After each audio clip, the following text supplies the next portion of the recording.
This is a common question, so let's talk about it. How much time should you spend practicing English? If you want to become fluent and feel confident when you're speaking English, and you want to feel that you have a very good level of English, how often and for how much time should you spend practicing English? Well, it's actually pretty simple. To get the results you want, to be a confident speaker, you need to practice, I think, for at least 4 hours every day. Every day. But if you can't do 4 hours every day, then we need to rethink this. Learning English is like every other skill. The more you do it, the faster you will improve. This is typical for anything that you want to get better at. If you can spend more time doing it, you will improve faster. However, a lot of people do get very focused on this idea of time. How much time? 1 hour, 2 hours, 3 hours. How much time?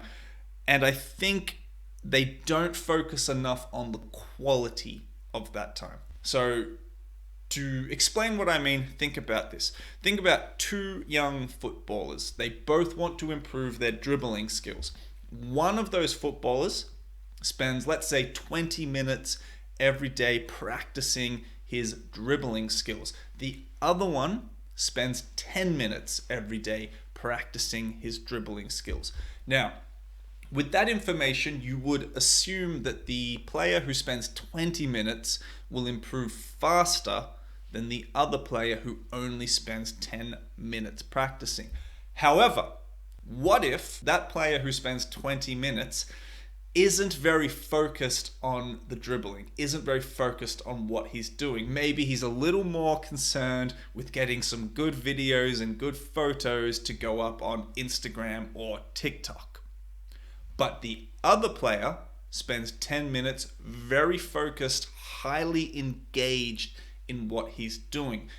Now you would probably say that this player will improve faster because he's got high quality time practicing his dribbling skills.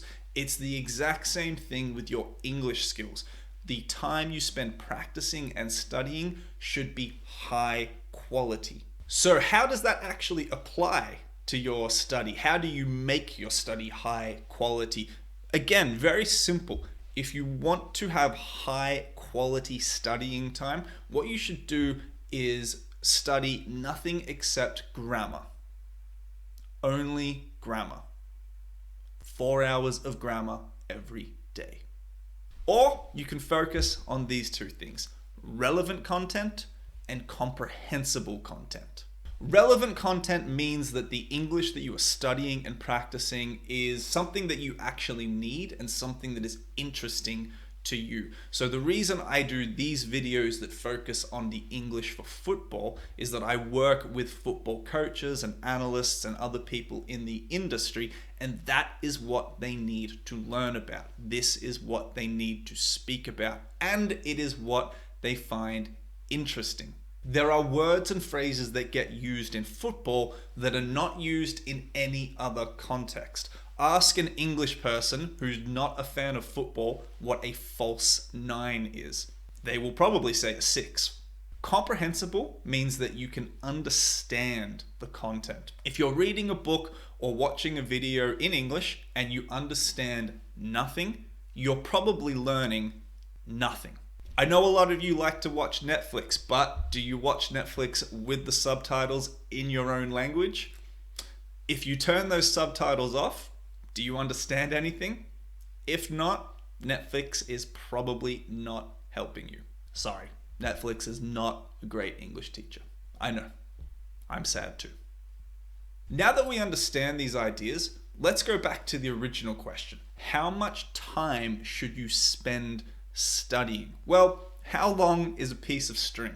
Really, you should spend as much time as you can, as long as that time is high quality. For example, with my students, I aim to get them doing about 2 to 3 hours every week of high quality study. This comes out to be about 20 to 30 minutes, 6 days a week. It's not a lot of time, but it is high quality time because all the content, all the materials, all the activities are aimed at coaches and analysts and others. So they are relevant and they are adjusted to the needs and the levels of the students. So it is comprehensible. So therefore, the study time is high quality.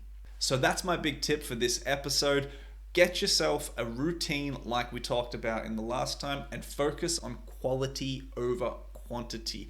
Don't try to get 5, 6, 7, 8 hours packed into a week. It's better to get 2 to 3 hours of high quality, regular study and practice. Get that routine going and you will be on your way to speaking fluent football.